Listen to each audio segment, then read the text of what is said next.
जय गौ माता, वंदे गो मातरम। दोस्तों, आईआईटी पास आउट जो व्यक्ति गोबर के ऊपर काम कर रहा है, दोस्तों गोबर में आज तक कोई समझ नहीं पाया है कि गोबर के अंदर क्या है। अभी इन्होंने क्या बताया मैं तो समझ भी नहीं पाया, हम उसी से ही समझने का प्रयास करते हैं। अपना नाम, क्वालिफिकेशन और क्या करते हैं वो बताइए। मैं डॉक्टर सत्यप्रकाश वर्मा, आईआईटी बॉम्बे से ग्रेजुएट और पीएचडी, और यूएस से मेरी सेकंड पीएचडी है। जैसे सर ने कहा कि अभी तक कोई समझ ही नहीं पाया कि गोबर में होता क्या है, तो मैं आपकी मुश्किल आसान कर देता हूँ। गोबर दो चीज़ों से मिलकर बनता है, एक होता है सेलुलोज और दूसरा होता है लिग्निन। मोटी भाषा में कहूँ तो ये लिग्निन गाय के गोबर का गोंद है और ये वो सेलुलोज है जिसे इस गोंद के साथ बांध देते हैं तो गोबर बन जाता है। हम यहाँ पर क्या कर रहे हैं, जैसे दूध फाड़ने की तकनीक होती है फर्मेंटेशन, और उससे दही बनाने के बाद आप 1000 प्रकार के उत्पाद बना सकते हैं। सेम उसी तरीके से यदि आप गोबर के दोनों तत्वों को अलग अलग कर लें तो इससे आप 1000 प्रकार के नए उत्पाद बता सकते हैं। क्या बात है। उदाहरण के तौर पर ये जो यहाँ पर आपको पाउडर या फिल्म की फॉर्म में दिख रहा है, ये अल्फा नैनो सेलुलोज है।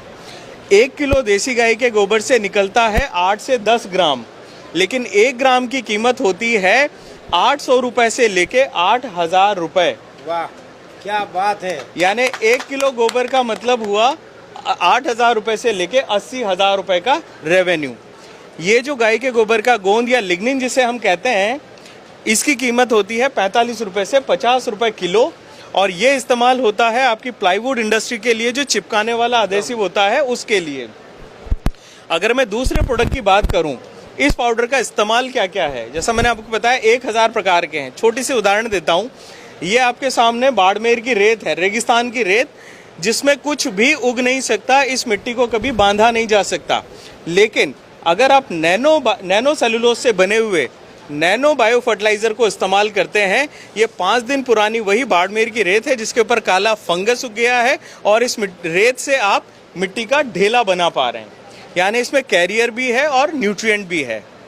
उसी sand convert to soil, sand को सॉइल में कन्वर्ट करने का फॉर्मुलेशन। दूसरा, अगर आप देखेंगे ये नैनो पुट्टी है, अगर आप इस पुट्टी के बोर्ड को रगड़ेंगे, ये पुट्टी आपके हाथ पे नहीं आती। दैट मीन्स ये बेसिकली सरफेस के ऊपर कोटिंग का काम कर रही है, जबकि पुट्टी, नॉर्मल पुट्टी ये काम नहीं करती है। ये वाटरप्रूफ है, वॉशेबल है, हर कलर में अवेलेबल होती है। और सबसे खासियत आम आदमी के लिए क्यों इम्पॉर्टेंट है, क्योंकि ये लगाने के बाद आपको किसी भी पेंट या डिस्टेम्पर की ज़रूरत नहीं पड़ती है। तो मोटा मोटी भाषा में कहूँ, अगर हम गाय के गोबर का प्रसंस्करण करें और उससे नैनो सेलुलोज और लिग्निन सेपरेट करें, तो हम गौशालाओं को भी आत्मनिर्भर बना सकते हैं, और गौ माता के जो वेस्ट उत्पाद हैं उनसे बहुमूल्य चीज़ें निकाल के हमारे पशुपालक, गौशाला और राष्ट्र सबको समृद्ध और आत्मनिर्भर बना सकते हैं। ये मेरा लक्ष्य भी है। तो बहुत बहुत शुभकामनाएं, बहुत बहुत साधुवाद। ईश्वर आपको ऐसे ही पागलपन भरा रखे आपके दिमाग में, ताकि और संशोधन करे, और इतना संशोधन करे कि गाय का 1 ग्राम गोबर 10,000 का हो जाए, है ना। एक चीज और मैं कहना चाहूंगा, मेरा मानना है कामधेनु वेद और विज्ञान का सेतु है।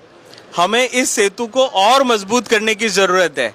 आध्यात्म अपनी जगह है, लेकिन उसका वैज्ञानिक जो अनुसंधान है उसके ऊपर भी काम करना चाहिए, और जब दोनों मिलके काम करेंगे तो ऐसे ही मिराकुलस या चमत्कारिक प्रोडक्ट्स हमें मिलेंगे। Thank you. तो दोस्तों, मुझे तो आप लोग पागल कहते ही हो, क्योंकि मैं तो पढ़ा लिखा नहीं हूँ, फिर भी गाय के इसे उसमें घुस जाता हूँ और बोलता हूँ। लेकिन ये तो आईआईटी पास आउट बोल रहा है, अमेरिका में। हाँ, और अमेरिका में भी पीएचडी करके आया है। तो गाय सच में एक विज्ञान का स्वरूप है।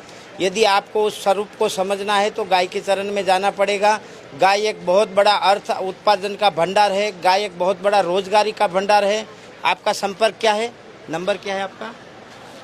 9599876530। आपकी वेबसाइट का नाम क्या है? gobarwala.com, GOBERWALA.com। ये गोबर वाला एक और पागल पागल पे पागल। तो ये तो पूरा राजकोट का गोटेक है ना, वो ऐसे लोग आए हैं कि आप साइंस की परिभाषा को समझने के लिए यहाँ रूबरू आना पड़ेगा। इतने एक से बढ़कर एक विज्ञान को लेकर आए हैं और यही देश की सफलता है कि इस विषय को लेकर देश के युवा आगे बढ़े ताकि और जानकारी नहीं निकले। वंदे गो मातरम, भारत माता की जय।